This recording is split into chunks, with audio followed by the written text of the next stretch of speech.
What's up, guys? I wanted to give a quick intro to this video before we put it up there.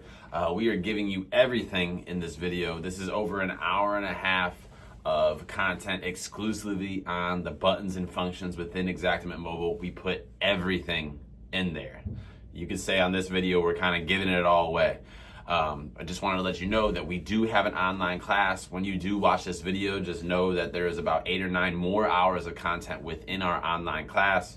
When you do purchase that for $250, you get lifetime access, including the macros. Right now we're at 148 macros versus the 138 we started with. I'm doing another update, which should be releasing soon.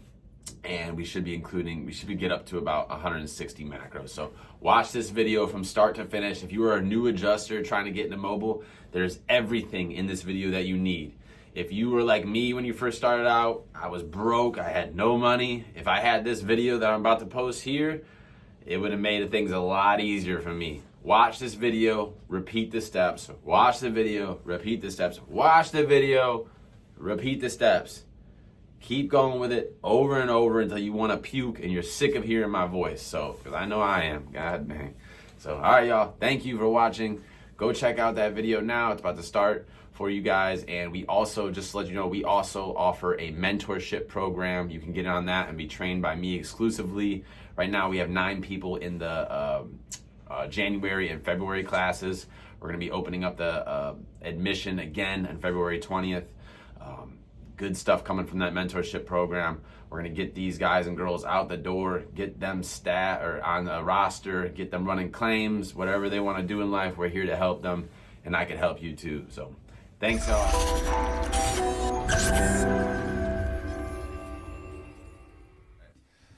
What's going on, guys? I'm Neil. I'm Armand. And we're going to be going over the buttons and functionality within Xactimate Mobile. This is going to be volume 2. Those of you that watched the first version of this, maybe you do know this, maybe you don't. We wanted to refresh this and make it more easier to follow, for you to follow along within mobile.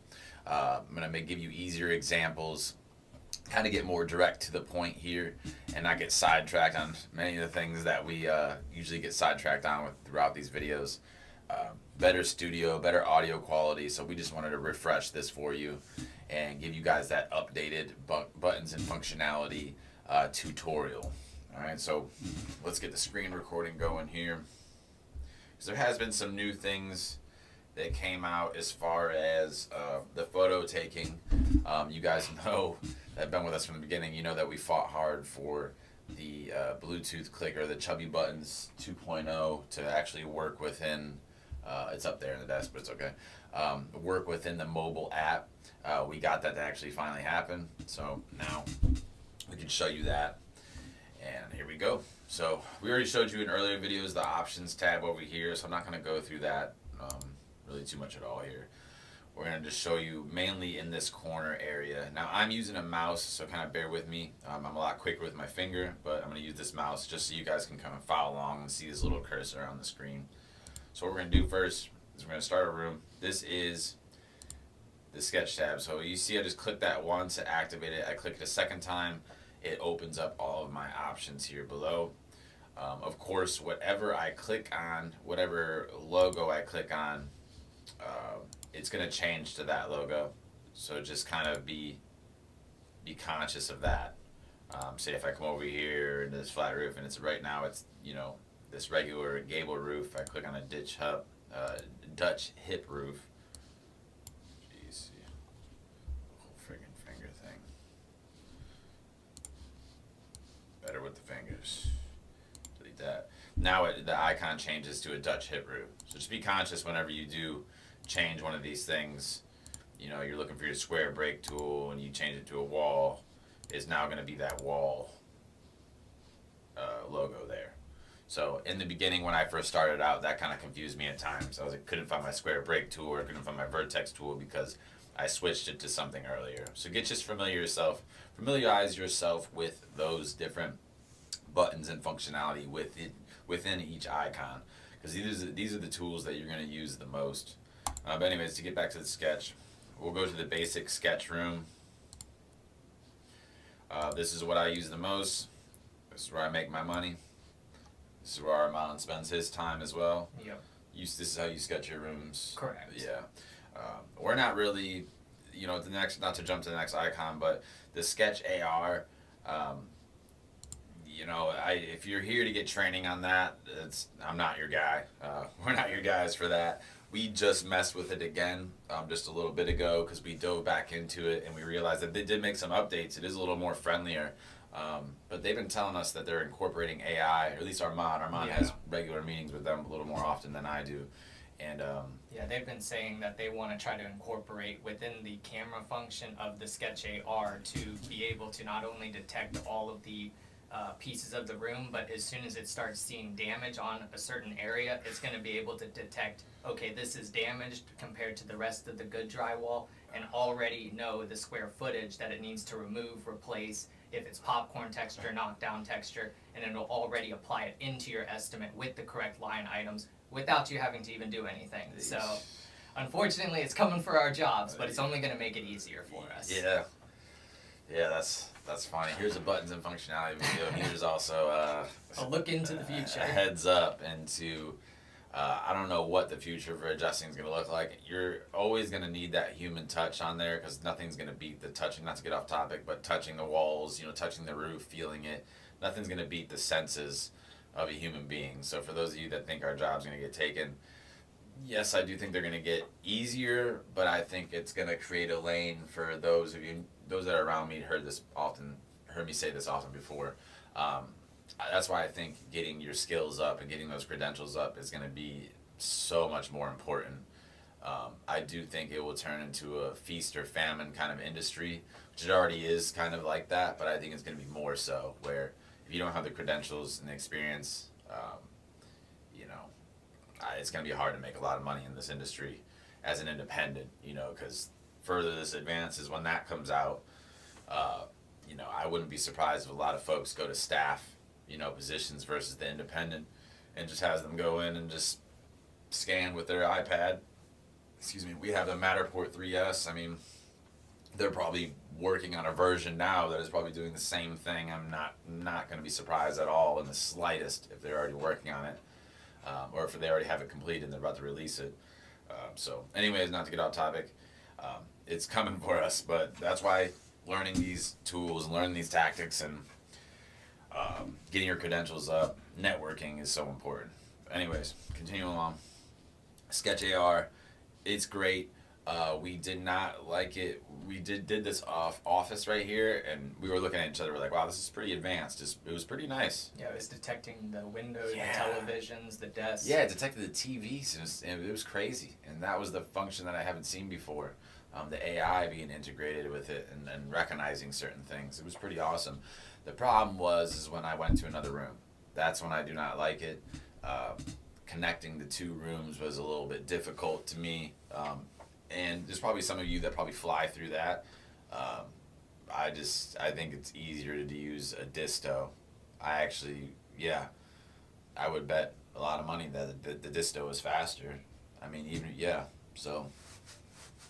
easier to me.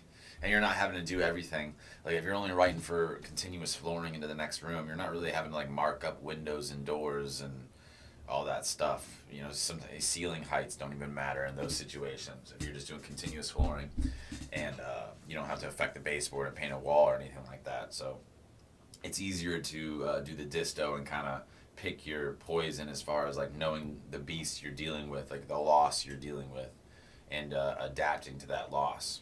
Continuous flooring, you're not having to sketch, all that extra stuff. If you're doing walls, you're gonna have to sketch that extra stuff, So just be aware of the situation you're dealing with and kind of go from there. But so sketch room, if you just drop it, wherever you click, it's gonna drop a room. You just click on there, won't drop it. But in order to get it off, because now, say if I want to move these walls, it's just gonna keep drawing a room. You got to hit this done. So now we can select and get back to that. Delete. You can do a mass selection here. Delete. Whenever the room is highlighted blue, that's what's activated. Because you see when I click it blue here, all these icons in the bottom here pop up. And these are all your basic functions. We can go into these now. Rotate. It'll rotate every 15 degrees or something like that. And then these buttons here, that's pretty self-explanatory. That's the flip. You're not gonna really tell because it's a freaking square. Let me go like that. Let me break it, kind of show you. I can't stand the mouse. It gets a little touchy. Yeah, the mouse is very annoying.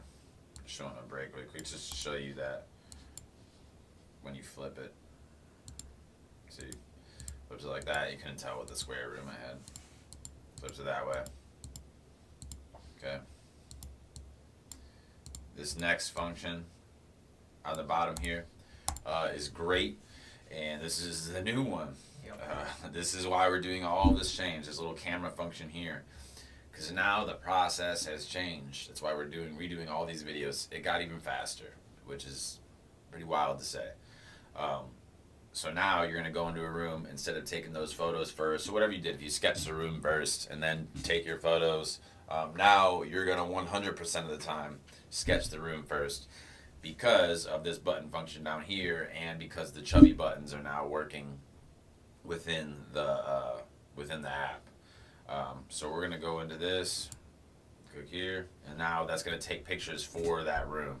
So the chubby buttons would be in your back, on the back of the iPad here. Take your picture, take your picture. I'm just taking pictures of rooms, you know? Done. And now those photos are attached within that room. So if I go over here, go to the photos, look at room 1.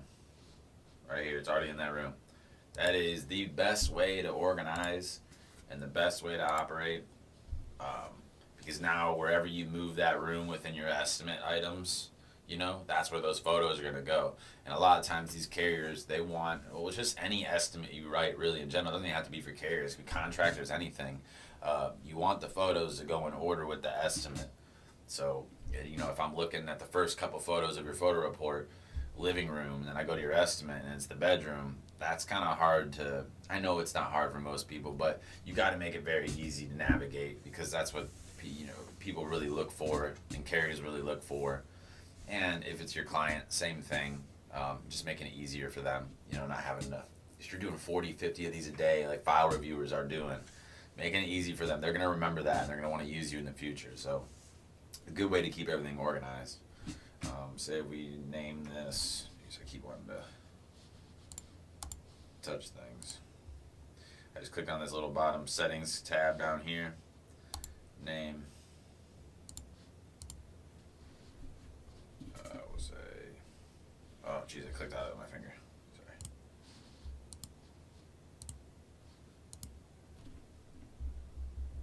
Bedroom 1. Now you go over here and look in the photos. See, it's in bedroom 1.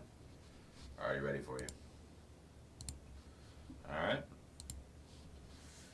So go back in the sketch, highlight this room again, and we'll look at this bottom. So again, that's the camera function. Best way to take photos. Again, the process, take a sketch of the room, then take the photos within the room, then they're there. You're not having to worry about organizing them later. I even label my photos right there on the site, like in each room. That's the best way to do it, in my opinion. If you got someone that's standing over you and hovering over you, you might not want to label photos in front of them, especially if you kind of have to keep it close to the chest. As an independent adjuster, we're not really allowed to discuss damages and what we're writing for, so, you know, it's probably not best to label in front of them there. All right, cool.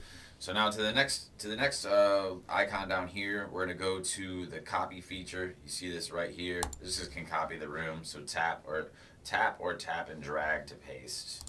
So you tap it here, copy those rooms. This is when you have like you know, a lot of these houses, bedroom 1 and bedroom 2. Like in this house, particular house here, bedroom is like the guest wing of the house. You got this bedroom that has kind of like a little L inlet, and then in between, on the other side, there's another bedroom, but in between that is a bathroom. And this bedroom is literally the exactly same, but just flopped on the other side. So to give you like an imagining, oh jeez, gotta hit done.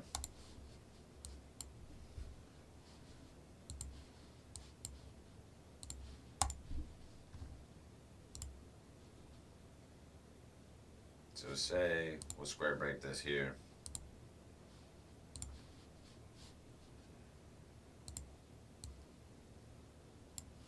hit that plus button because that'll make another room. But say there's another room on the opposite, like I was saying. There's another room over here that's exactly the same. It has a bathroom in between. You would copy that, paste it here, and now you can click into this, flip that. You know, you're already off to a good start. You got that other room ready to go. Double click into that, or click on that. And the last one I'll show you here is these settings. This is the delete button. Obviously, that's self-explanatory. You see this little meatballs on the strings down here. Yeah, properties icon here. You're gonna click on that. That's where you got a lot of your, you know, like Armand likes to say, your meat and potatoes. You got a lot of your stuff in here that you're gonna be just specific, like to that room, a little more detail with everything. The subgroup of, this is where you can like link it to another room. Say if it's like continuous flooring. I really don't do the subgroup stuff, but if it's continuous flooring, say from a closet in a bedroom, you know, like sometimes you could do that. Like say there's this here, we drag it, hit the plus sign if you want to create another room. Don't hit it if you don't want to create another room. Hit the plus. Name this. Go into the properties tab down here. Name this. I guess we'll get to this. I like to do custom name every time. If you do pick a specific name from this list down here, when you go to estimate for the room, it kind of restricts you to those specific line items. item. Going into the search tab, all of the search ones are related to whatever the room you select it's going to be. Yeah, bathroom, yeah, whatever. kitchen. I mean, not a big deal because you can, like, if you're searching for the line item, you know, it's not going to matter. You can kind of just search that specific category and find it for that room. If you're estimating for the macros, none of this matters really, and you could just pick one of these pre-selected ones. I just like custom name because it's easier for me a lot of time. These rooms are named something different. Like if it's the kids room, you know, whatever. In-laws room, sometimes I make it easier for them to read so they know when they're looking at the estimate what that room is versus me creating some other room. Maybe that living room is not a living room to them. Maybe it's their art room, you know, so that's why I do the custom name. We'll say bed, and you can't name it like that. Like they don't have names like this, bed one closet. It's kind of, you know, so that's why I do that. Anyways, so you see that. Now we're going to make the properties. This is where the subgroup of what I was getting to would make sense. So 2-bedroom ones. Oh yeah, because we copied and pasted. Ah, yeah. See, now this is another important lesson here. You see how I just went to click on this other room here to rename it? Now, and it's blue. Well, this one's still blue, so now that one's still selected. When you want to go to another room, you have to click out. Oh, I made it the correct subgroup. Look at that. So this is going to have to be... Oh, look at that. It's ready for it. Bedroom 2. That's awesome. The suggested ones. That's nice. Bedroom 1, bedroom 2. Yeah, now it's a subgroup. So look, when I click on that bedroom 1, all of it's highlighted because it's a subgroup of it. Like I said, a lot of like firms I write for, they don't like that subgroup stuff. They want to know which room it pertains to. So I don't do the subgrouping. But I know a lot of public adjusters and some contractors do the subgrouping because it's easier. Why not? Why does it matter? And in the estimate, it tells you that it's a subgroup of that. I just, again, think it's easier to read when it's not a subgroup of it. So, cool. All right, and this is, we'll just keep going with this little properties tab in the corner here. You think it's cool? All right. Show label, yes or no. Hit self-explanatory. You see I click no, went away. Yes. I like to have it there, why not? Types, don't really mess with the types. Again, if you put the type, it's going to restrict your line items to whatever that specific type is. But if you're using macros, and if you're using our macros like you got with this class, you'll be good to go. You know, that won't matter. All right, floor height. This is an important one that I use a lot. I take that back, I guess not a lot. It's for like sunken rooms. Say, you know, a lot of times, it's more like a northern thing. You don't see it out here in Florida too much, but you kind of see it with the older showers. I get that in a lot of older showers. And honestly, a couple new builds recently when the foundation's higher than the garage. Oh, there it is. Oh, yeah, there. Oh, that's actually all the time. Yeah. Wow. I didn't even think about that. All right, so Yeah, so going from garage into like the mud room, you know, the entry foyer or whatever, you can pick the floor height in relation to the level above, or you can go below. So say, let's go put this, let's keep this bedroom over here. Let's do, again, you drag this out. If I don't hit the plus sign, just click like that, it's going to extend it. If I ever want to go back, look up here in this corner. Here's the redo button. You can only get like 5 redos before it stops. Eventually it goes away. Eventually it will go away. So, anyways, pull this up, hit that plus sign. Okay. We'll call this, hit the properties tab down here. We'll say garage. Just why not? Alright, and I go out there. This is, we'll say it's a really sunken one here. I go out there, I get my laser tape measure, and I go to the top of the floor of the next room. I kind of got to eye it on the other side. You just get your laser, your disto, turn it upside down, and shoot it down. And shoot it down at that floor just to see what that difference is. And you got to make sure that this relation to level is below. And then it will listen to your disto. Alright. So we're going to lower this garage here. We're going to do the sunken floor in relation to the adjacent floor, which would be the bedroom 1. So the garage, we're going to measure it with the disto. I have the disto here. And say the next room next to you is the bedroom 1. The garage, about a foot, 2 feet down, a little drop here. So you're going to look at that next wall, kind of see where that floor is, put this here, and shoot the laser to the bottom of the floor. And you'll see that the disto will hook up to it. Let me make sure it's hooked up here. I click on this top icon. This top icon will appear once your disto is turned on. You got to make sure the check mark is there. That's what's not there right now. So we click on that. A lot of times if it does this, it just spins for a bit, turn it off, and turn it right back on. Watch this. Boom. Check mark. Click on that. Check mark. I think that icon even changed a little bit. I never realized that before. That's cool.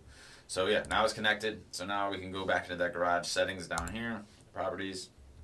Floor height in relation to below. Relation to level must be below. Unless if the garage is higher than the the bedroom, then so be it. And you gotta do above. But floor height, look at that. Right in the bottom here. Disto listening.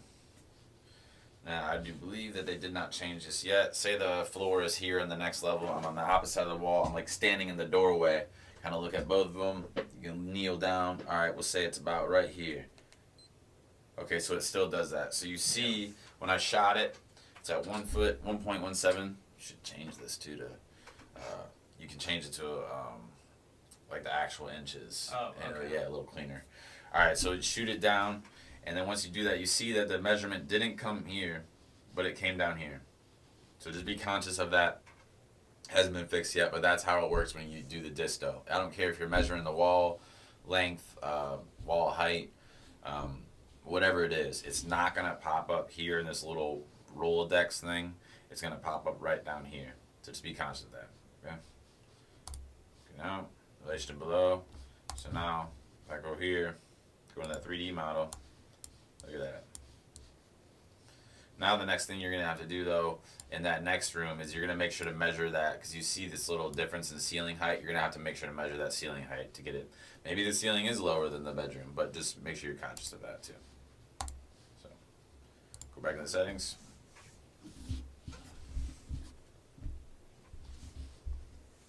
Alright. Wall thickness. You can set the wall thickness there. I don't really mess with that too much. But sometimes you're going to get these block walls that are a little bit bigger than the 4 inches. Ceiling types. Here, you're going to run into a lot of this. A lot of them slope ceilings, box ceilings, peaked, tray, attic, different versions. We'll go through each of them here just to show you. We'll say, first off, let's make this a little more believable of a garage. Like a little small one. Keep trying to zoom out with the scroller here.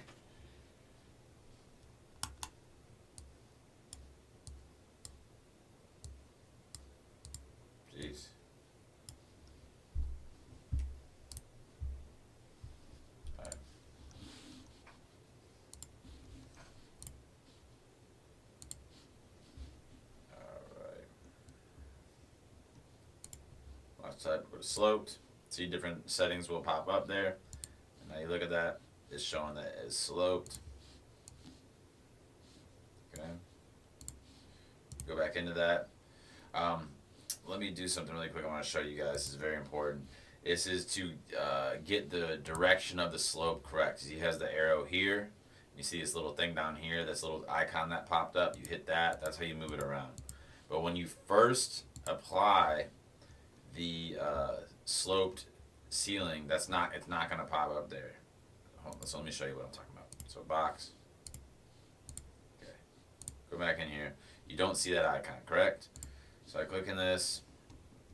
I click sloped. Alright, I click out. Look at it, it's still not there. So you're going to get out and be like, well, how do I change the direction of this? Just click out, click in, there it is. If you don't understand it, whatever, it's not big deal. Just make sure you click out, then it will pop up, then you can change it. That is a big deal, and it will happen all the time. We have people ask us all the time, say, where is that? How do you change the direction of the slope? I don't see it. And we're just like, click off into the open, the white here, and then come right back into it, and it will pop up. See, now I change the direction, see it's the other way. Change it again. Other way.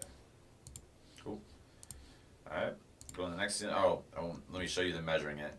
Tall wall, short wall. Pretty self-explanatory. You always want to do the short wall first, and then the tall wall. Because say if you shoot, it's stuck to 12 and 8 as like the standard. But say if you go to shoot the tall wall and it's shorter than the short wall, it's not going to let you do it. It's going to say like this function can't be. So let me do it right here.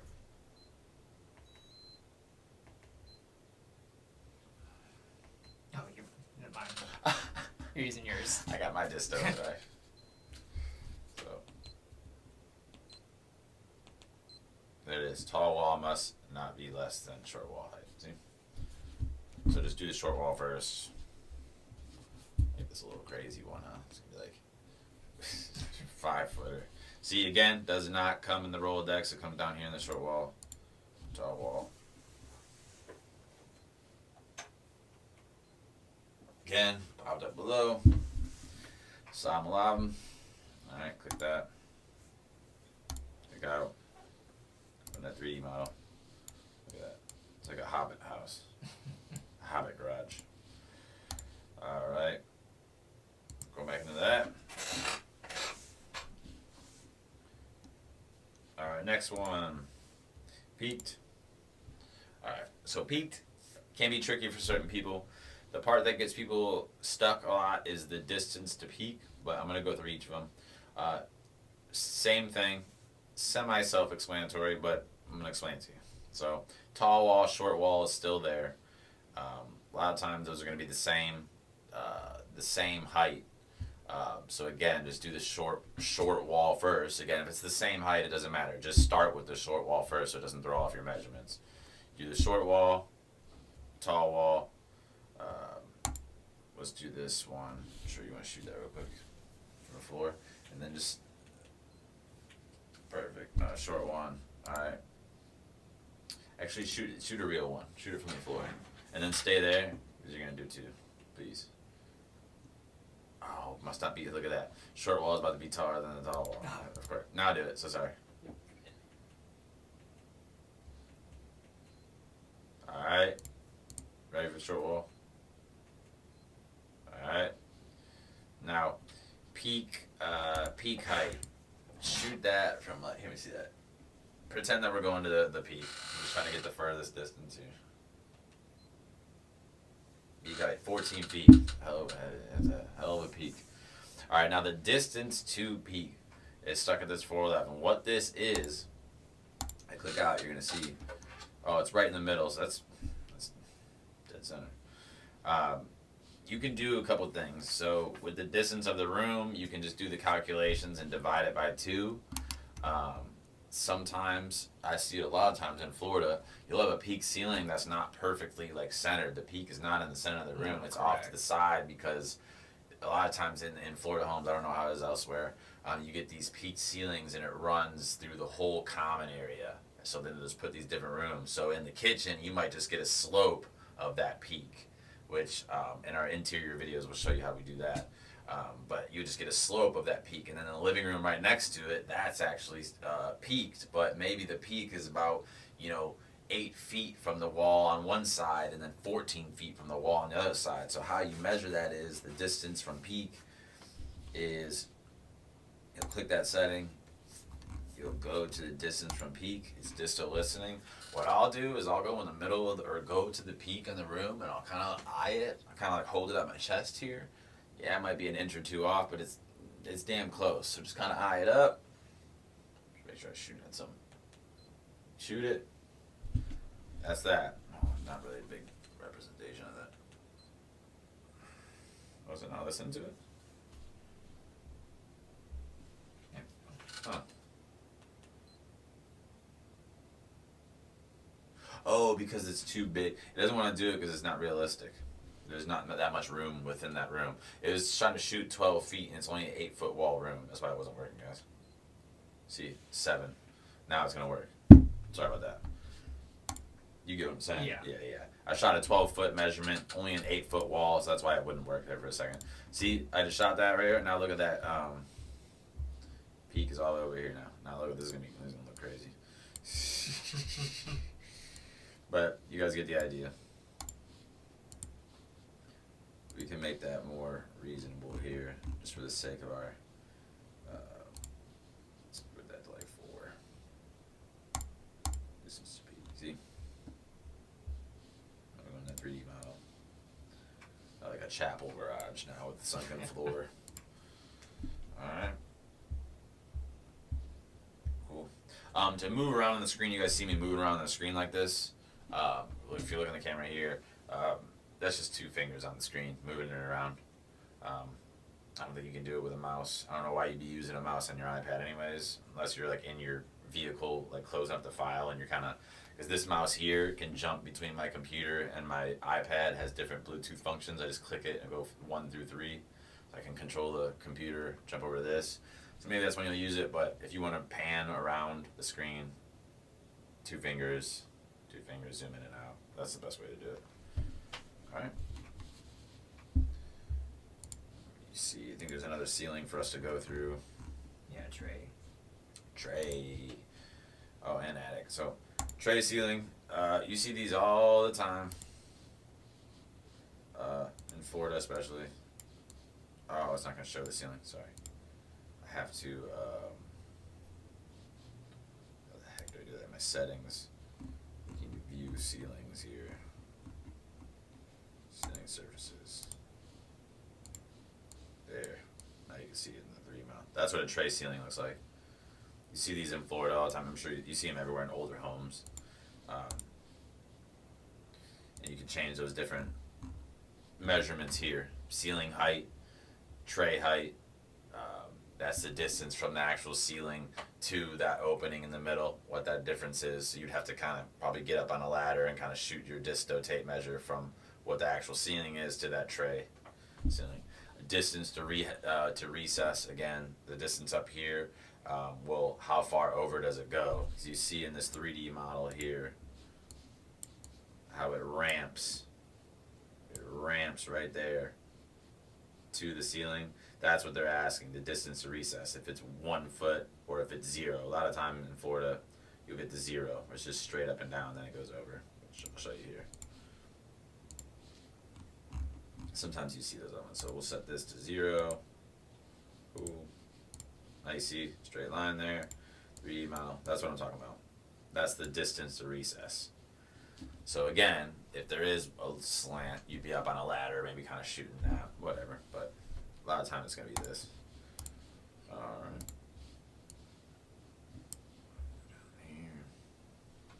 Tray height, distance to recess.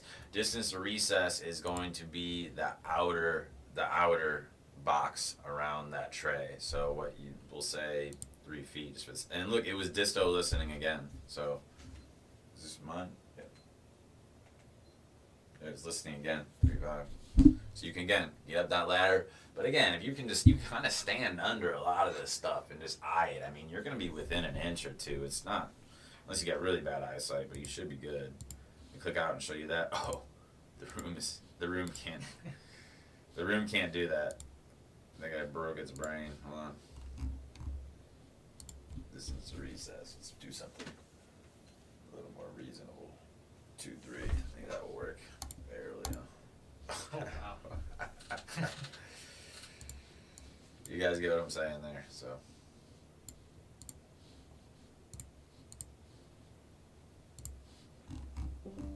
Actually, why did it show up like that? Oh, distance to opening. I'm so. Did it jumble that around?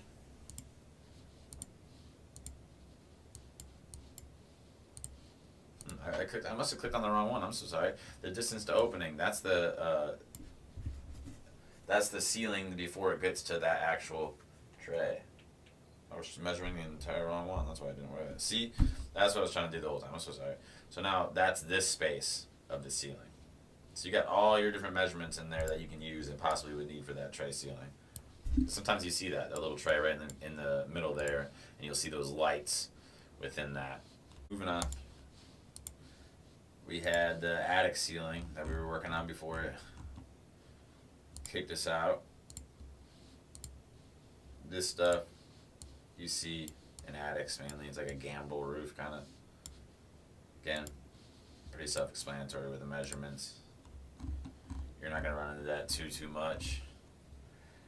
Alright, now let's change it back to a box so we don't corrupt the file. Alright, now the last thing, this is like one of my best friends here. This is the wizard, wizard tool is what they used to call it, I think. Construction tab, whatever it may be. Say if you get into a loss and you need to rebuild that whole area. You need to rebuild like the wall, the floor, the ceiling, whatever it is. Like they had a fire, they had a tree come through and it destroyed the framing members, whatever it is, destroyed the subfloor, whatever it is, it destroyed it. You need to know how to rebuild it. You can't really get in there to like see everything.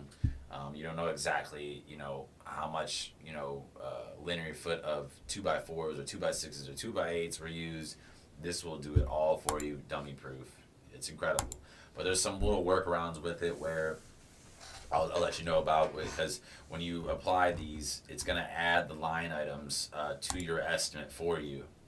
So click on the floor. Let's say the floor got damaged. It's either framed or concrete. You click on it, framed. Once you do that, there's going to be a bunch of different options that are going to come down below here.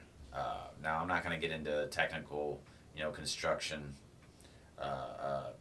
lingo or teaching you about construction of floors and stuff like that. If you need help with that, internachi.org, we'll put that into our class too. We can't recommend that enough, especially for new adjusters. Armand did it. No, yeah. I used it for a couple months and it helped me immensely. Yeah, and then you'll understand everything you're looking at: OSB, board, plywood, I-joist, all the spacing, 16-inch, 24-inch spacing that you usually see. It's just really good to know. So anyways, you go through here and you're kind of just building it out, what you see. If you're able to see down that far, then, at the floor joisting, great. If it has a crawl space, you're going to be able to see that. So you're just kind of building it out. Everything that's down there, floor trusses with the I-joist, all that stuff, everything you need. Literally everything you need. It will build it for you. Alright, we'll keep it standard. And you can click the decking as well. What do you got down there? We'll say we got some CDX here. Alright. Oh, that's amazing. So after I do all that, now it's going to automatically enter it into the estimate for me. It'll build it for you. So if there's anything that's ever above your head and you don't know how to rebuild a whole wall, that is your best friend. I promise you. Oh, sorry, we're going to go over to the list view here. Now see, it didn't put it in within that room because it's in the garage, right? So it put it in the folder, the main level folder that you had your sketch in. So it put it in, because it was in this folder, which is called the main level, right here, that's where it puts everything in. And it will make the line items pink versus blue. And you can't move them, you can't copy them, so that can kind of get annoying. So if you're ever going to do this kind of rebuild thing, I kind of recommend putting this garage or whatever room you're doing in, let me copy it. I recommend putting it in its own folder because then it will help it stay organized. Paste. Now watch, I'll go back. Oh, hit done. This view. Now look, so it's in level 2 now. So now I can change that level 2 to like garage rebuild or whatever it may be and get it out of this main level so it doesn't bog down and confuse the file reviewer, you know. But that's what I recommend with that. Doing whenever you're doing the rebuilds, put it in its own folder, then do the rebuild, and it will keep it more organized. Like you can organize it a little bit better. All right. Cool. Let me go back and get rid of this level 2 garage.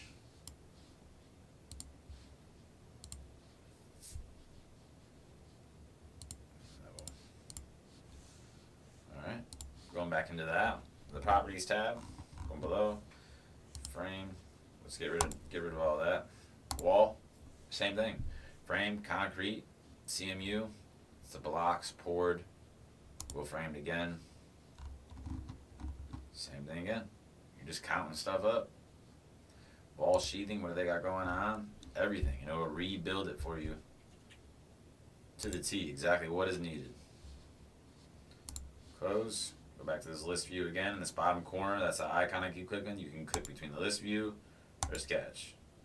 List view, sketch. Now look, I put it all in here again just for you, exactly what is needed. Labor, sheathing, 2x4s. Look at that. All the calculations, 9 of them needed. Here, 6. Labor. Square feet, the square footage of labor that's going to be needed to make that non-bearing wall. See, it puts it all in there for you.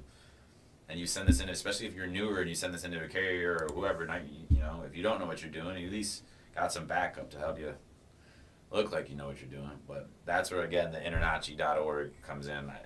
If you don't know construction, read if you think you know construction. It's not bad to kind of refresh yourself. No, yeah. All right, so going back into the garage here. Let's go to the wall. Hit none. Footings. Yes, no. You know, is it held up? Is it on stilts? Whatever it is. You know, they're getting some serious losses if you're writing for footings. The house got knocked down, whatever the heck it is. But again, self-explanatory. If you don't know it, I'm not here to teach you about construction. So if you don't know what any of this stuff is, please beat the brakes off this freaking website. I don't make any money off them at all. Internachi.org. I asked them and they said no, so it's okay. But I can't recommend it enough. I mean, what was it, $50 for the month? Yeah. $50 for the month. You only need it for 1 month. Mm-hmm. If you're serious about learning this, which you are, you're in this class, you only need it for a month. Yeah, and it comes with like 16 courses that help you just learn the basics of construction, and they have nice little quizzes at the end of them so that you can test your knowledge. And Does it give you a certificate? I think you can get certificates for certain sections. Yeah, to be honest with you, I would do that, and I'll look more into that for you guys. But if you're right now you're at your computer watching this, pull up internachi.org, put it at the bottom here for you, and look at that. I believe that isn't there free courses though? I think they offer some free stuff. Yeah, as they well. got some free stuff in there too, but I definitely recommend this doing like 1 month with them because it's gonna blow your mind the information that is in there. I mean, it will teach you every code about building, and why would you not want to know everything about, you know, what you're dealing with when you're in the field writing these estimates? Yeah, it helps so much. I probably went through that course about 3 or 4 times, like all the way through everything, and I love it. I want to do it again because it just helps me stay up on things, and I feel like when I go through the course for like 2-3 years after that, I'm just very on point with all my terms and, you know, terminology, and it helps my narratives when I go to write those out. So, all right. So next thing is the variables down below. This is something that people don't really think to use, and I think it's kind of crazy.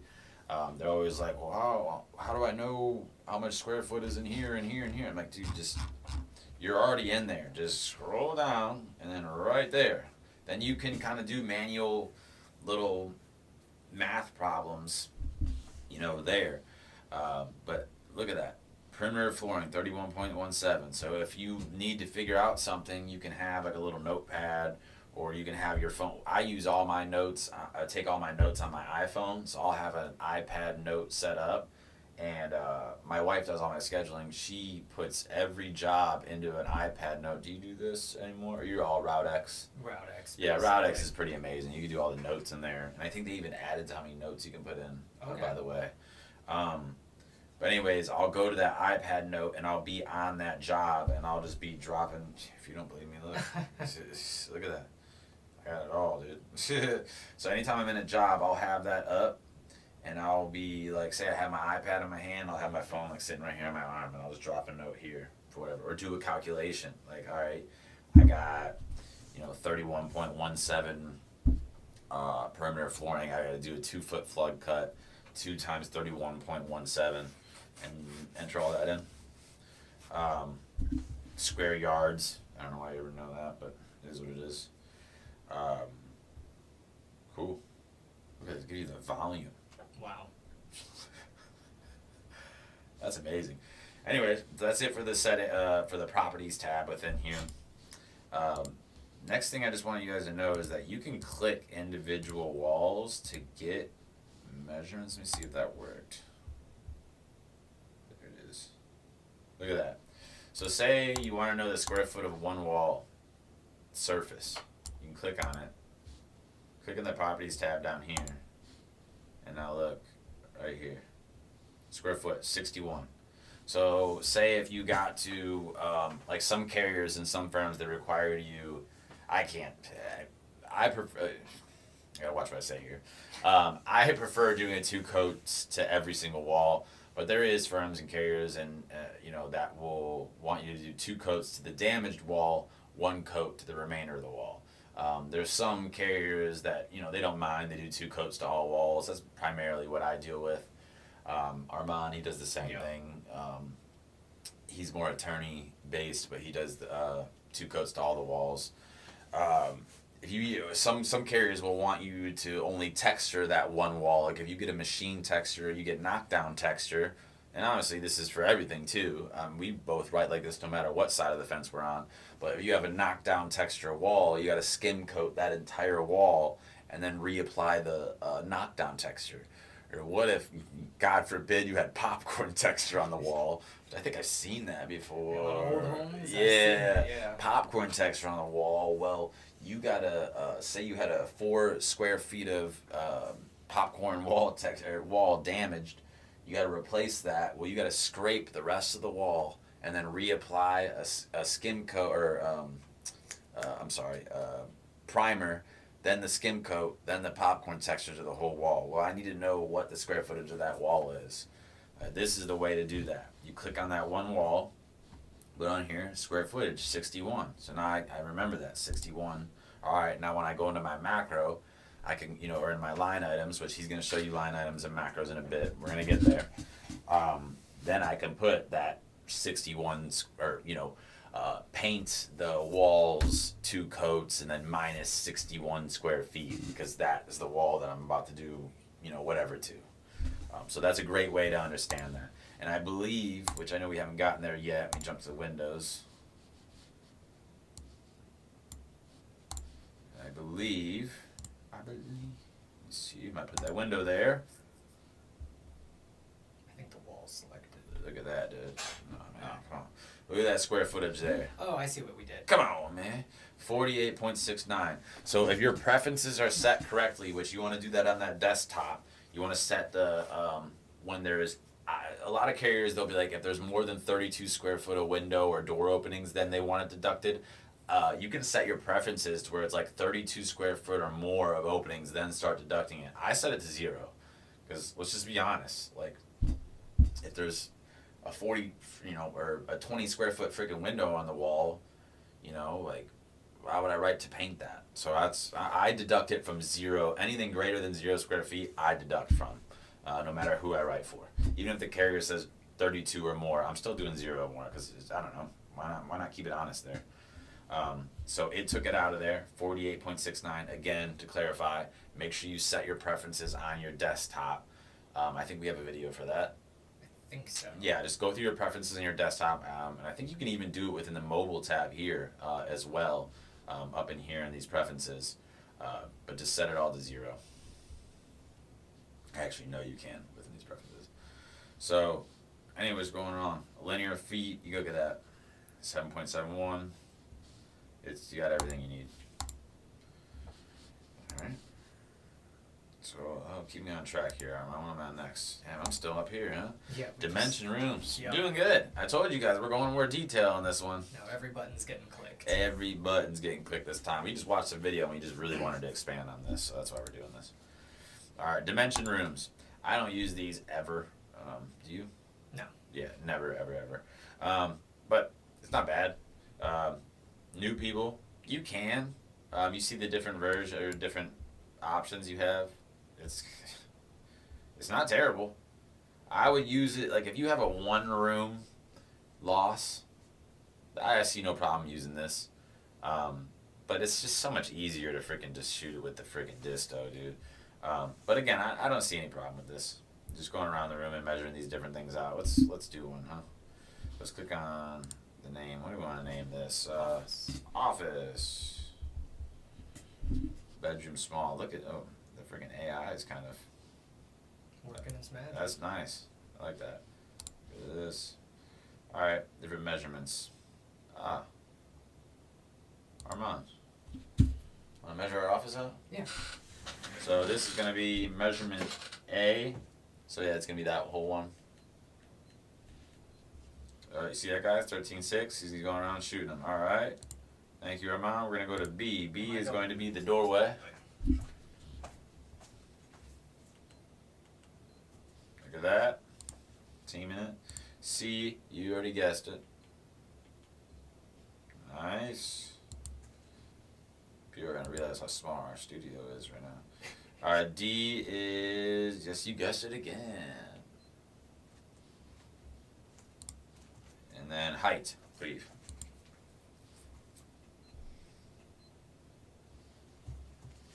I don't think it went. I may have gone too early.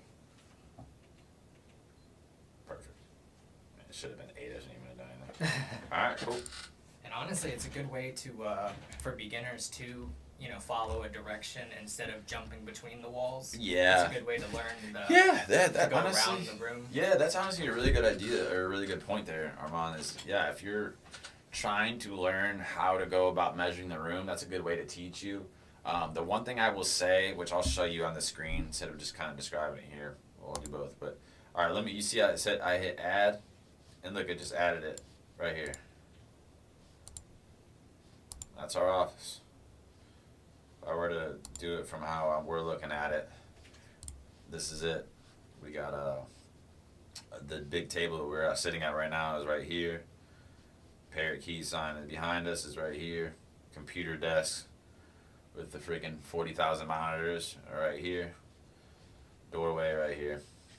So I believe in the dimension tool. I think it's cool, like I said, but it's just your first room, because a lot of times, say if you got this next room next to you damaged, you're just going to be building off of this room. It's much easier to build off of that center room. But say you deal with a loss where you got a damage in the office here and you got damage in the master bedroom across the house, you're not going to draw all those in-between rooms. Some carriers you work for are going to make you do that. I'm not going to name names, but I know of a couple that if you have 2 damaged rooms, they do not care. They want you to sketch the entire house. Holy crap, I forgot.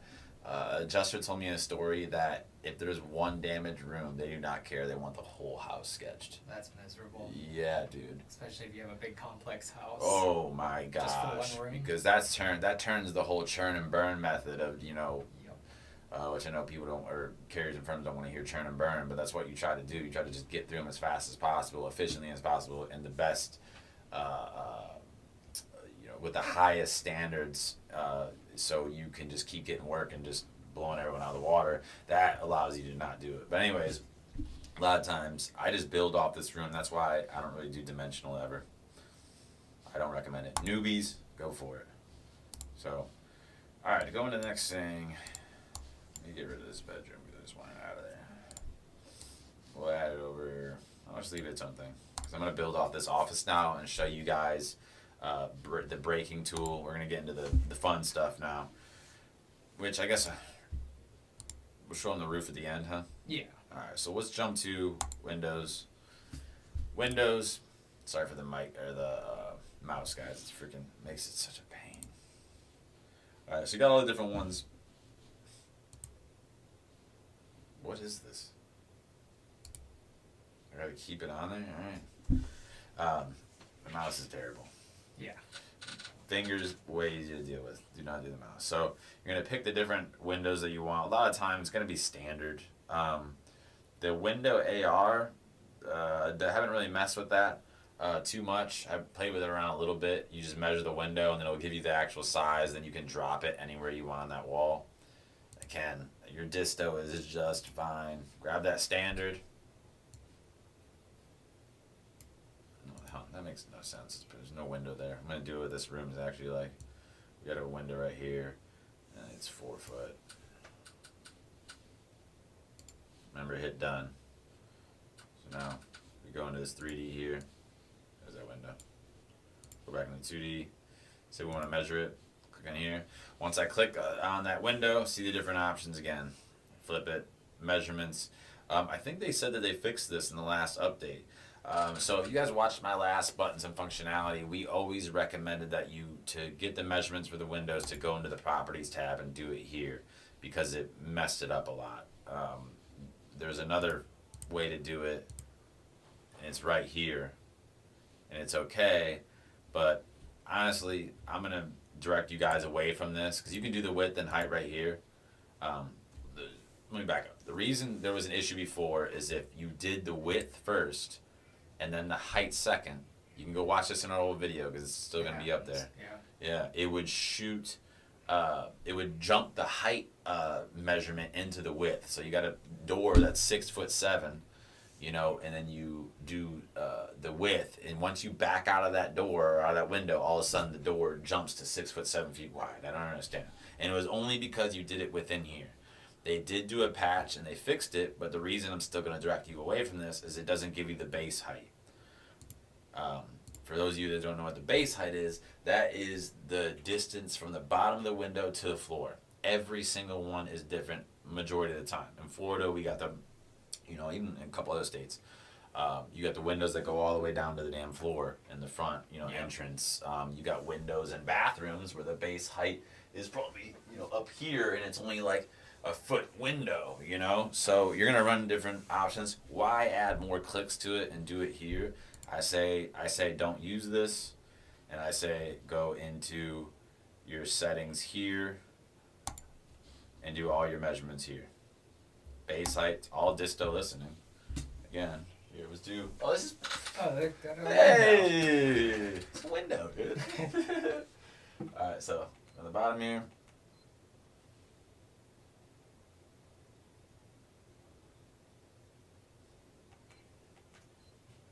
What is? Well, I was listening for a sec. Are we hit 4 feet? Oh wait, that don't make sense. Maybe it's messing up because the height is too much. Height, okay. Base height. I think it might have been crunching it because it was 2. There it is. Yeah, so yeah, because the ceiling was only 7 feet, 11 inches high. It wasn't allow us to do the base height because it was breaking its brain because our base height was too big, and the height was too big, so it was blowing it out of the ceiling. Sorry about that. Rookies over here. All right, base height, 2-3. Now width. Disto listening again. Man, dude, this is awesome. Yeah. I'm really glad. Look at that. You can change the shape here, but let's just get out of this. Let's go into that 3D so I can show you. That is how big the Parrot Key sign is, guys.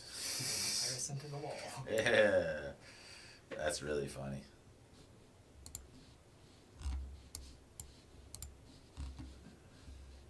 Gosh, I tried to scroll back with the. Oops, sorry about that, guys.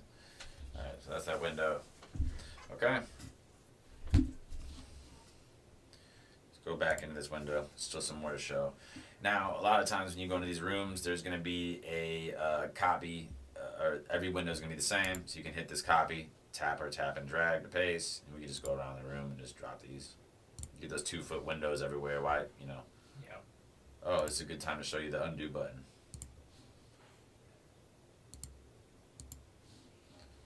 So much. Undo, undo, undo, undo. Now it's gone. Look at that. It only gave me, I think, four clicks that time. 5. Yeah. It limits the amount of times you can go back. So if you get too deep in a sketch, you can mess it up, big time. So now I have to go through and manually delete these extra windows because I ran out of undos. So be conscious of your undos. You only got so many. I guess it kind of pertains to life, right? Mm-hmm. You only get so many redos before it's gonna stick to you. And you gotta delete the whole room and redo it, whatever it may be. Alright, let's go back in there, see if there's anything else we can mess around with. Alright, back into the properties tab. Shapes. Change all your different types of shapes there. Round, octagon, trapezoid, triangle. I mean, everything you ever need. Flat arch, round arch.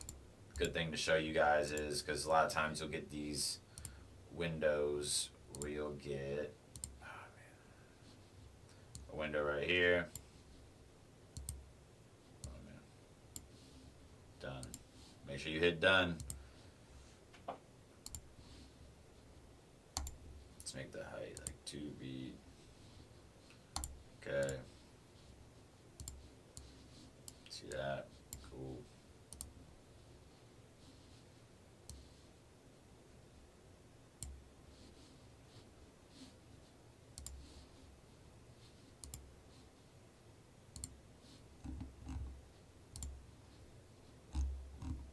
Oh, whoops. Shape. Not type. Arch. Yeah. You see that a lot of times. In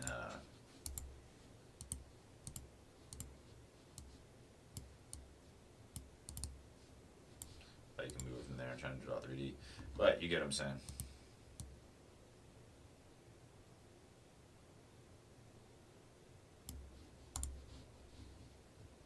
Put the little arch above it. But just play around with it. You're going to run into a lot of different window types, and the more you know, the more how to deal with, the better. Let's go back into the settings here. Get rid of these windows though. Alright, here. Different shapes. Window type, you can change the picture. This is not really going to matter, but whatever. You know, if you want to like just make it more detailed, depending on what you do. Adjusters, they're not going to care about this type. Window grid, yes, no. Just change the way it looks. Has trim, yes, no, sure. It's all display stuff. Mitigation, folks, you're going to care about this. Next thing where you're really going to care about this is the variables down here. Perimeter, linear foot, square foot. That's everything you need to know about that window. If you can't, you know, do the math for it, I'm going to be the first one to admit that I'm not the greatest at math. When it comes to money, I'm a little bit better, but yeah, I'm not the greatest at math. I'm going to use a calculator every freaking time. Why not? I'm getting better as the years go on. I've been in this industry, but yeah, you even need to know the perimeter of a window because you need to redo the trim around it. Say the drywall return in the window. Again, internauchi.org if you don't know what that is. The drywall return in the window, you need to replace that drywall. Why I need to know the perimeter. Square footage of the window, say I need to replace the window or reglaze the window. I know I need 8.22 square feet of window pane to be replaced. If there's a window grid in that, you know, I know that I got to replace some of the window grid in there, whatever it is. I use it a lot when doing exterior painting. Put the windows up and then just deduct the overall square footage with those windows and all of the cutouts and gives you your number. Yeah. And again, a way to bypass that, look at this right here. You see the setting right here, deduct window if. Mine's always set to 0. So you can set those standards there. Deduct window, yes, no. I always deduct that. Then you ain't got to do any of that damn math he's talking about. Very easy. Alright, cool. Moving on to the windows. So different ones here. You run into these often: bay with roof, bow windows, box windows. You see these freaking ugly damn things in old homes too. We'll show a bay window. This kind of like to drag it and get my. I use. Let me show you how to measure these because these are kind of a pain. So that attaches to the house. When you go to like grab this wall to try to move it, with you're using your finger and you go to move this wall, it gets annoying. You gotta like hit the space right here. Look at that, and it vertexed it. Like, it's kind of a pain. I recommend this. I don't know if you do this, man. I delete one of the windows every time I'm going to measure a bay window, and it makes everything so much easier to deal with.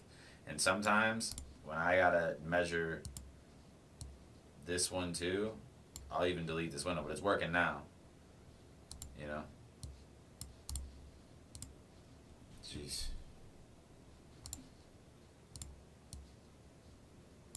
So yeah, you can then measure it, get your disto hooked up. One thing I never showed you guys, I didn't show you guys the handles. I don't think we showed them the handles. Oh my gosh, yeah, very basic. The very beginning.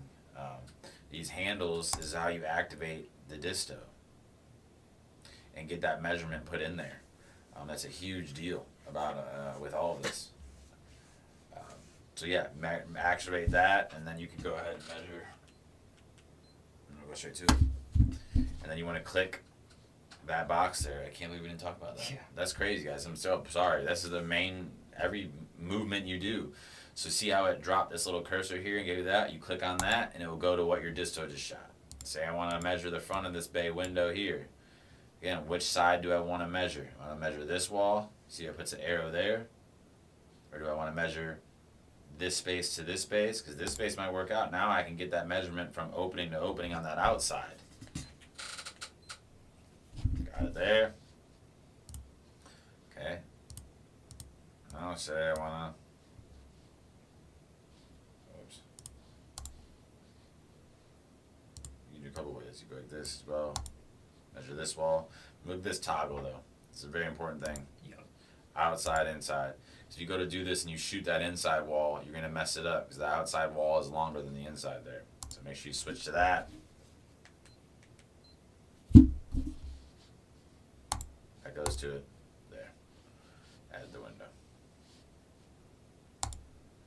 Alright, next thing I wanna go to, which we probably should have went to right off the rip, is the square break tool and doing all that stuff. That's down here. And then we'll get into the doors. The windows, just play around with these different ones. You got box, you got Dutch hips. You're not gonna run into these bay windows too much. We see it here and there, but not often. You're mainly gonna be dealing with the standard. But let's get right into the square break, because this is everything. Like, it's everything. Let's get rid of this bay window here. Alright. Square break tool, your best friend. We'll start there. This will break the room when you need to add an addition. You need to add this little bump out here. Let's do another room for this. So let's grab this to activate the wall. So you want to add another room onto it. You drag it out, let it go. If I just click like this, it just extends it. If I drag it out, click the plus sign, it adds a room. Alright, so we got the shape of this room. Now I got to get this brakes going. You grab there. Wherever you click, it will do the break, and it creates a handle. So you can, again, grab, go like this. Say this is a bedroom next to it, and it is an L-shaped room, but it has a closet in the corner, like a lot of these do. It always has like a little, a little L up here, and then it has a closet right here. So kind of walk in the room and look at it. Like, if that's what's going on, well, just get the length, or get the width right here, and then get the length right here, and make it a square room first, and then you're not having to measure this closet really too much at all, because then you can just hit play. You got those two measurements, then you can come up here,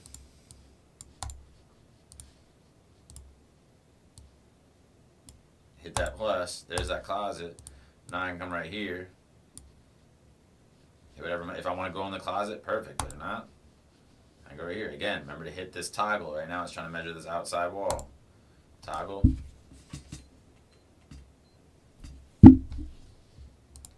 Boom.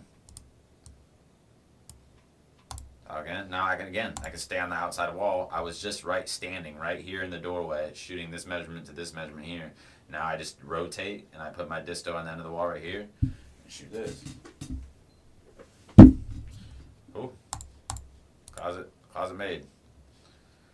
Next thing with the square break tool is you can either do that or you can click and hold it. Oops. Click, hold it. Now you can do one of these openings like this. Little bump out. Like that. I'm going to not hit plus. I'm going to click off into the open. Now look, just do this little thing here. Now say I need to figure out how big this is again. In order to activate these handles, you have to click on the wall. Now it sees it gets my 2 vertex. We're not trying to do vertex. Now I got to move the wall. Then it activates these handles, which allows me to measure. So I can measure this little bump out here in one of 2 ways. I can do the inside here, or, I mean, there's really no way around it. You're going to have to know how far that distance is on this wall here to the opening. You know, like how much wall is there before this little kick out opens up. So we're going to start here. Where's the toggle?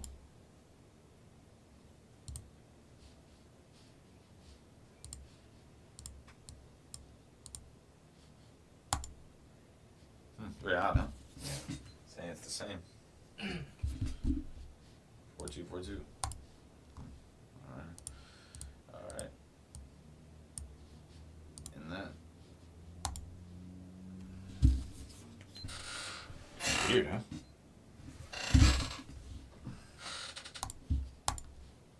So is it doing that somewhere else?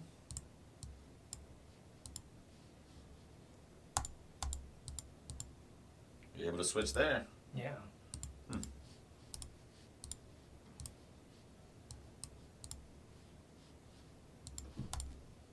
Very odd.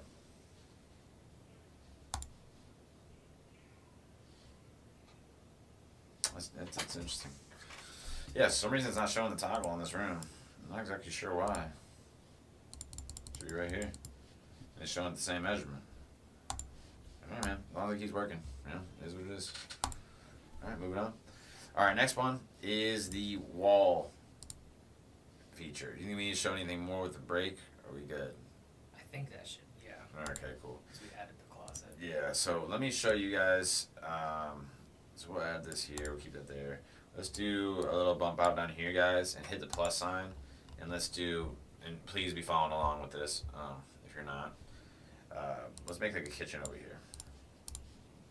Go to our properties.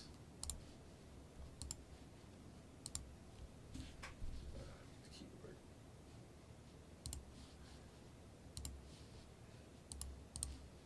Kitchen.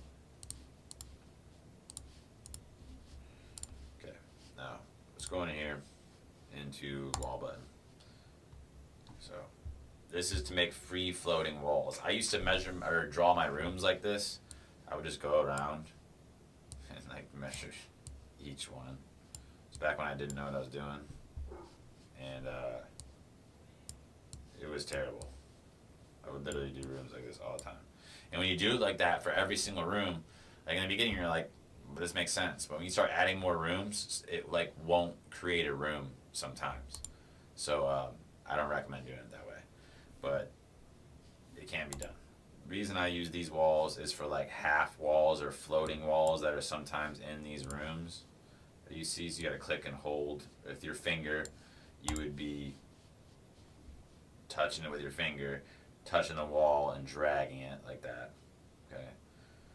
So, ooh, if you click in the open there, it will just kind of drag it. Alright, cool. Get rid of this. Alright, so a lot of times in these kitchens you get these like half walls and then like all the appliances are in here. If you want to like, you created this free wall, say you want to figure out how far that it is from this wall to here to like get it lined up properly, or from this wall to here. I want to show you guys this really quick. Down here in the bottom, there's this box tool. This is where you create your cabinets, areas, your lines, your points. It has an augmented reality for downspouts. It's pretty funny. That's probably newer. But I use this line tool all the time. It is a tape measure. It's a tape measure, a virtual tape measure. Click on that. Now measure from this wall to here, because if you look, there's no way if I grab this and move it, I'm not activating, before, you're not activating any handles, like how when you move this, not activating any handles like you would here, So there's no way to move this effectively up and down the wall. So what I'll do is I'll shoot that measurement from here to here, say it's like, let's say it's 9 feet. Oh, 8'11", I don't care. Click on it. I'll bring it up to that wall, to where it's perfectly right on that wall there. Oh, I can't. Mouse. And then my fat fingers. Pick your poison.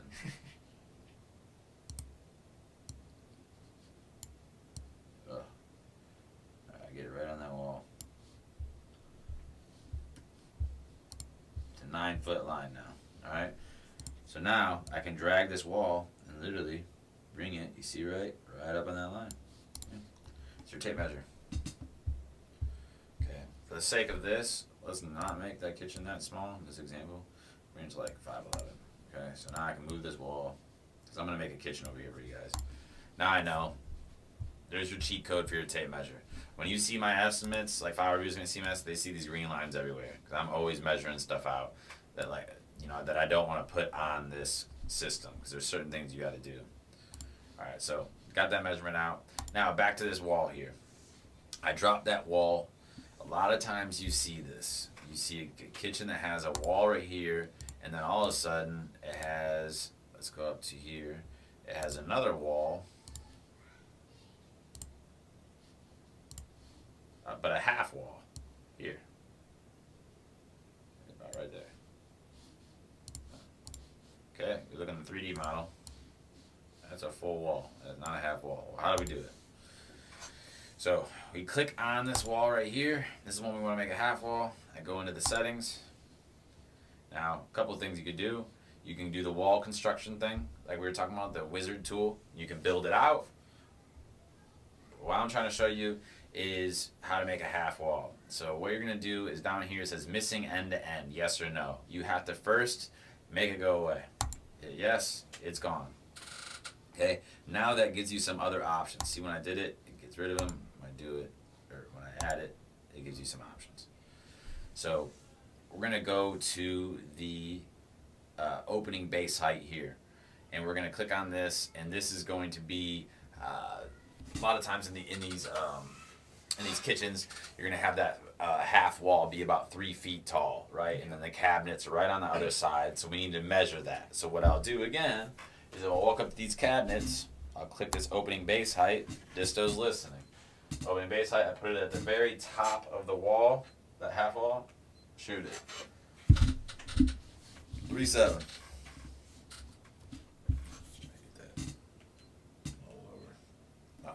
That's dang close right there. Alright. Shoot that. That's what it is. Opening goes to ceiling, but first let's look at this. Oh, make sure to set the thickness of your wall, because once I did that, it gave me a thickness option. If you leave it at 0, look at that wall. Freaking paper thin. Okay? Might not be a big deal, like estimating wise, but I'm not going to click on that. It's difficult to click on too. And you can disto listen this again, but let's just go with it's a 4-inch wall. Oh, jeez. Remember I did this last time? Yeah. A 4-foot wall. Do not do that. Over here. I did that in one of our first classes we ever taught in person. I was like, I don't understand. They're like, you're moving the foot. And I'm like, oh my. And I'm the professional. Anyways. So yeah, got that opening there. Now look at this. Looks a little bit different. Looks a little bit better. Now you go in there. Cool half wall. Alright. Let's go back into that. Sometimes you're going to see where it doesn't go all the way to the ceiling. Opening goes to the ceiling? No. So now you can measure that height. Just gave you another option there. Let's give you a... Oh, I got to click into it. Whoops. 2.9. Cool. Now, let's go back into this. Oh, I don't know why I click on it again. See? A little opening there. Let me go through it. No. Oh, there it is.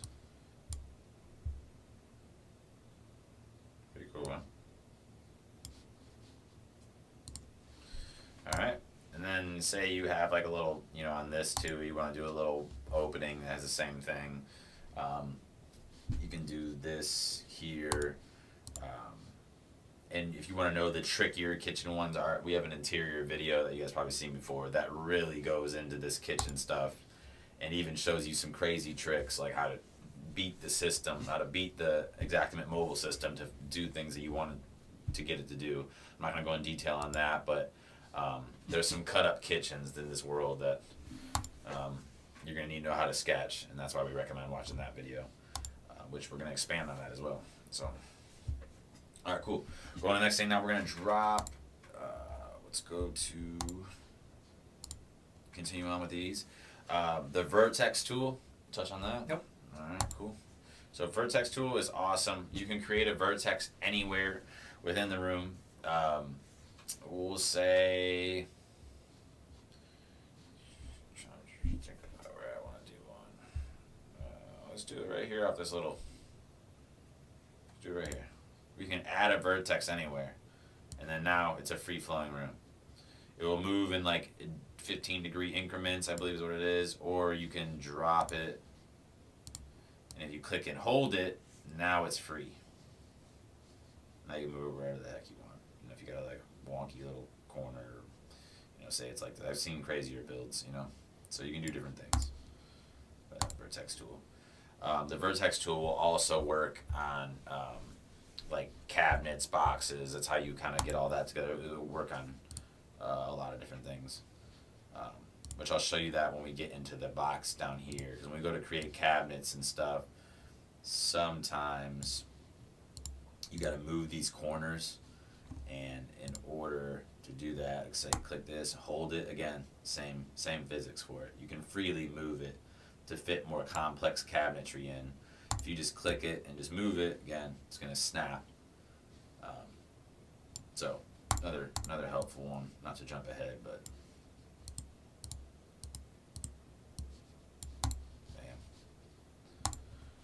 alright. Jumping back up to these functions up here. See how it changed the icon? It's on the Vertex one though, so you got to be familiar with all these icons or you're going to miss them. Missing wall. This is good for, you can just touch a whole wall and make it missing. Or you can do the missing wall and you can drag it. And then you can go into the settings of that missing wall, measure different things out with it. The properties, same thing. You can pick the different shapes, octagon, round, whatever you want to do. Has trim, yes, no, height, size, deduct the opening, base height, whatever it is. Same thing as like as a window, essentially. Gives you all those measurements down below. Very useful tool. I use it a lot because a lot of times when I'm going from like, say if this is like a living room right here and the kitchen, well, I want to divide where that space is so I can estimate for it and it looks easier to write for. Because what a lot of people do, and I can't stand it, is when there'll be like a living room here and then they'll just like add this extra kitchen and just make it all one open space and it's not labeled two different things. Carriers and like firms get annoyed with that as well. So a lot of times you ain't gonna have that wall right here in the middle. Do away with that. And then it's that free flowing, kitchen to living room space that you would normally see. So cool. Alright. And the next thing, we're in here still. Nope, we're out of there. Alright. Now we'll go down to doors. Yep. Cool. All your different doors here, you're gonna see these all the time. Overhead, that's your basic garage doors. That's up top here in the left one. Gate, again, all self-explanatory. Pocket doors, you see that all the time. Let's add a little bathroom. See how it's showing that box over there? Don't worry, hit plus, it's gonna go away. Alright, so pocket door, add that right there. Bathroom, have it all the time. You see that all the time. Bifolding, sliding. Oh my gosh, I can't stand this mouse. It's the mouse, guys. I'm sorry. Sliding doors, patio doors. Again, sliding, pretty self-explanatory. Let's say there's a nice sliding door here. Shows you a nice little icon for it. You measure it all the same. Same thing as windows. sliding, look at flush, has trim, yes, no, containment barrier for your mitigation guys. Very, very easy to measure it all right there. Change the types right here, whatever you want. Very easy. Okay. Stores. Standard. This is what I'm usually with all times. You can change in your preferences what your standard door height would be. We have our set for like 2'6", I believe. So you can go around dropping that in each room. Okay. Easy. Probably the easiest function out of all of them. What's next here? Stairs. Yep, stairs. All right, cool. We'll go into stairs. Stairs, easy. Depends. If you don't know stairs and know the terminology, it can get a little difficult. I honestly recommend the dimension stairs 90% of the time. You can do the sketch one as well, but this is really easy to get the most accuracy out of it because you can go through each one and you see it has all the measurements there for you can enter, and it's still they haven't updated it. We need to let them know about this. Yeah. If you notice here, A measurements, B measurements. Well, look, it doesn't tell you which one it is. Just know that this is A, this is B. It goes in order. This is the one that's very frustrating. A, B, C. Look, A, B, length and width, because that's the landing right here, and then C, that's that top run right there. So it doesn't tell you, but you're just gonna have to know. It's remotely common sense, but you just know. I'm telling you here. It goes in order A, B, C. You just change your different little measurements. Width right here is the width of the step. Again, I think it disto listens. Oh, yeah, it does. Geez, 6 foot. 6 foot ones. 3'9". Riser height. You can do all this different stuff. It's usually standard is 7 inches. Tread depth. Usually standard. Again, if you don't know this stuff, internauchi.org. Go into that and look at all that, so you can get all these measures. Because when you're doing measurements under a foot, I don't use the disto. I use my inspector stick a lot of times, or I use a tape measure that I have on me. But usually it's the inspector stick. And a lot of times you're not going to deal with stairs having too much different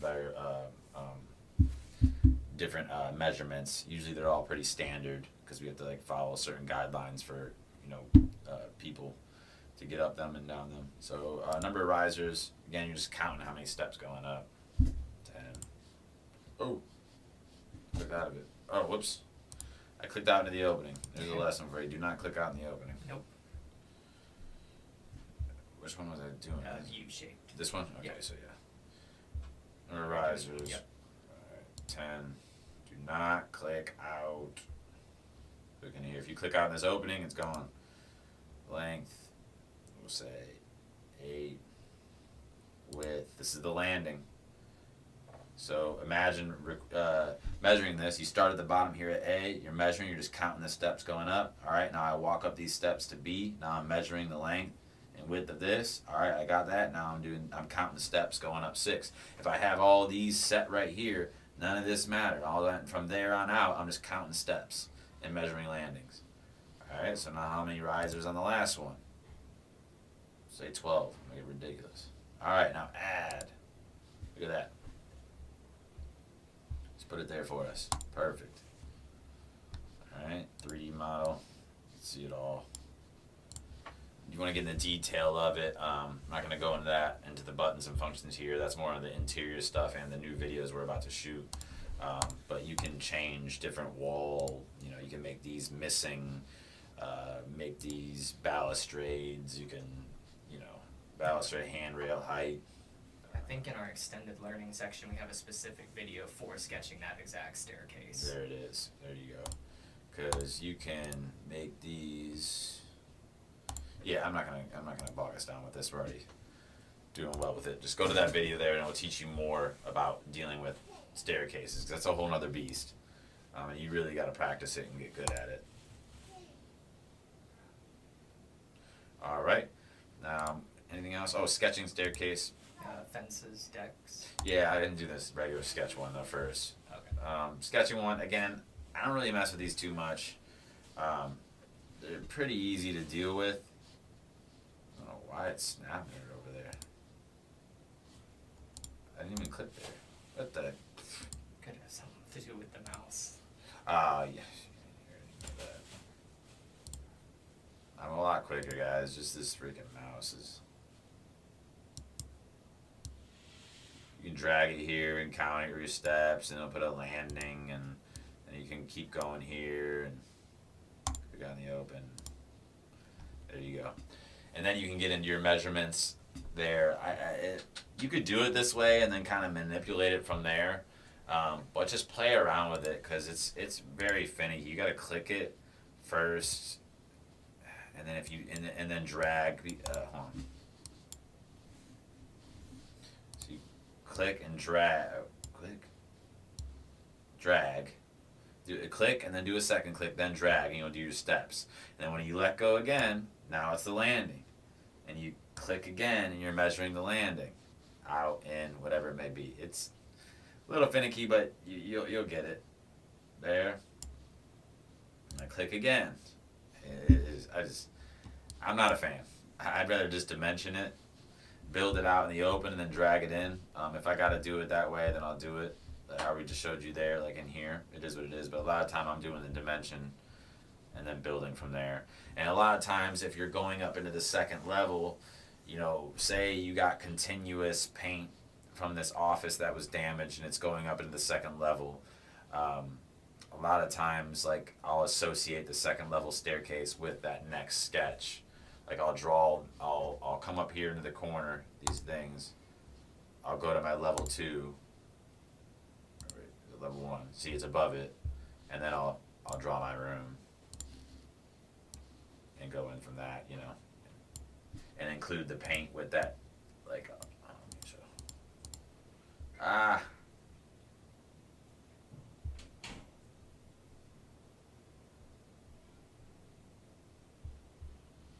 then I'll do like my upper staircase up here included with it.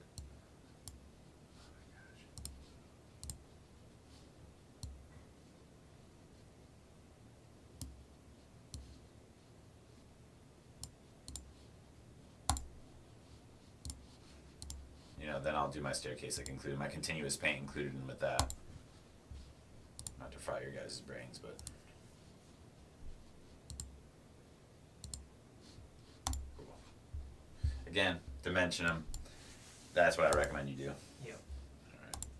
Alright, so now going down, we're almost finished up here with this. Fences. I use this, but not too much. You can draw decks off of homes or... Oh, I don't have it selected anymore. Draw decks. Again, you could do all little construction wizard stuff that you could do within before the construction, building it and framing it out. If you don't know anything about decks, this is something I get asked a lot, and I recommend it tenfold because there's a lot more selections with the decks than there is in the flooring. If you're noticing already, space distance between planks, you can build this to the exact T of what it takes to rebuild that deck. A lot of times you see trees smashing decks and all that, so very easy. And within that,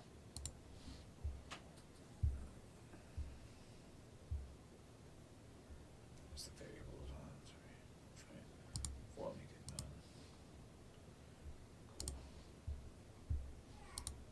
Alright, awesome. Alright. Now let's go to fence. Fences, same thing. You can measure each fence out walking around. I don't really have firms ask me to measure or sketch fences. I have to measure them, but I don't have to sketch them too much. But if you want to, no problem at all. There it is.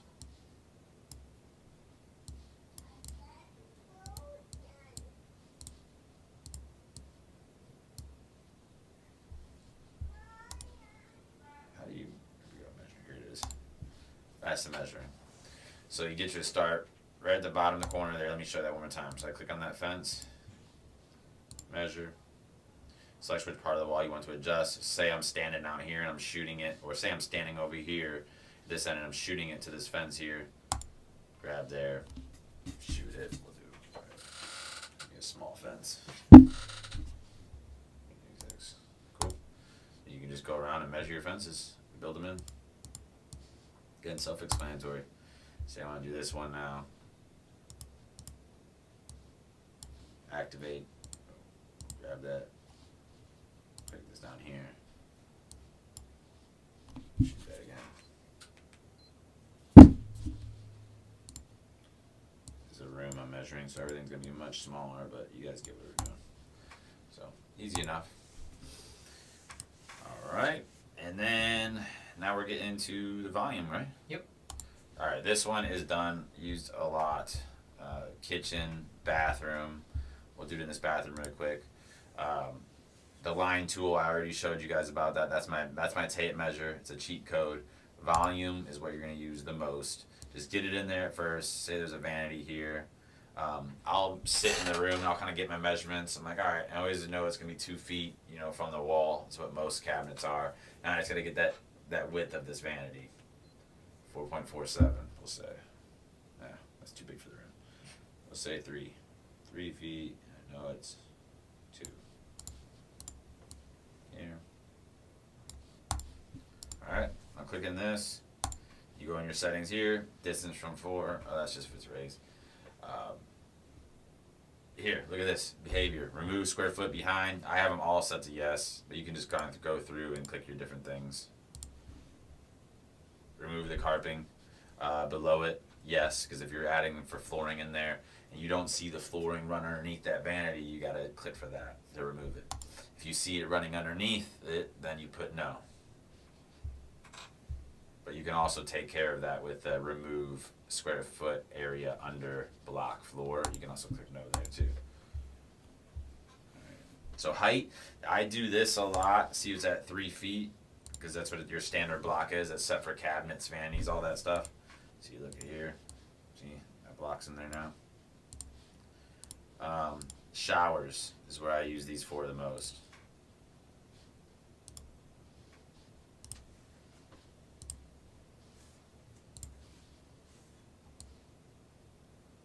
Because you got to deduct that square footage of that wall a lot of times.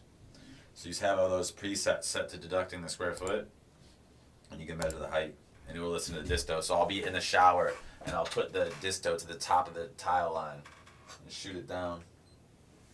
411. So now I know it's a pretty small freaking shower.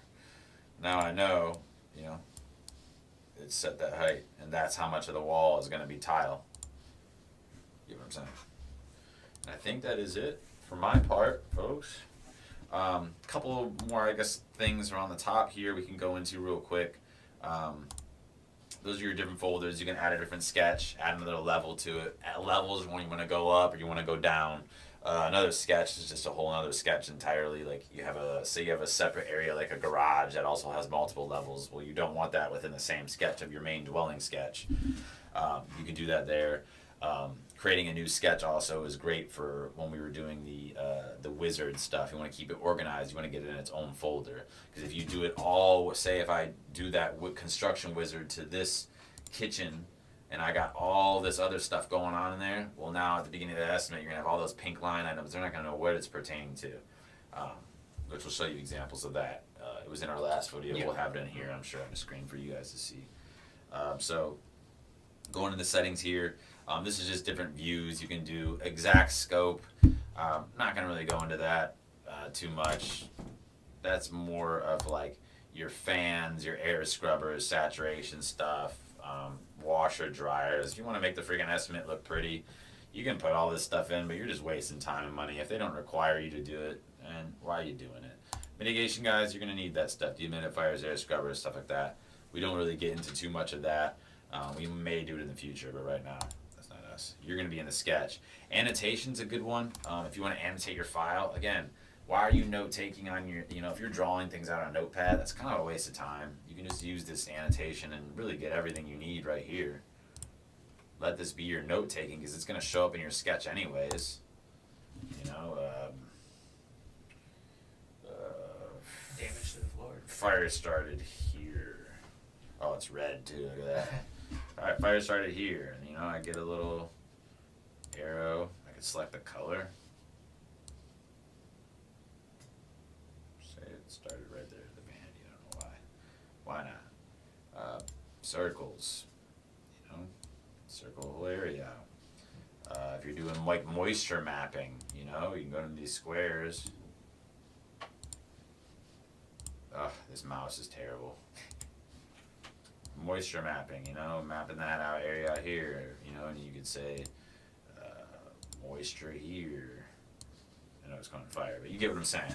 Different annotations. Use this as your notepad and get used to it. When you're doing it with the finger, I'm telling you guys, like, everything is a lot quicker. Me doing it on this mouse drives me nuts because we're in that day and age now. Make sure you hit done. We're in that day and age now where we all have phones, do this. Like, I can do everything with my fingers so fast that this video would probably be half the time if I was doing it with my fingers. But then you guys can't follow along, so that's why I do it here. Cool. So understand though, as you're watching me do this, you're probably like, oh my god, it's taking forever, dude. I'm using a freaking mouse. You got a freelance mode too. This is where you can do, you know, whatever, draw something, you know, these stairs here, whatever you want to do. You can mark this thing all the way up. All right, I believe that is it. Yeah, I think that should be it. Cool. Armand now is going to take you into the macros. That's this whole area. So when you're in a room, that's oh, done. Oh, I got the wrong view. Sorry, I'm in settings. I'm in annotation view. Sketch. See how it changed? Make sure you get back into where we operate in, which is the sketch. And I forgot to go over this down here. So you can show your measurements. See, look at it. Show activated all those measurements. I honestly like having that, so I would probably keep that. Image markers, roofs, grid, rooms below stairs, ceiling surfaces. We don't need that no more. It's awesome. Anything you need, you can see it all. So, all right, I'm gonna hand it over to Armand.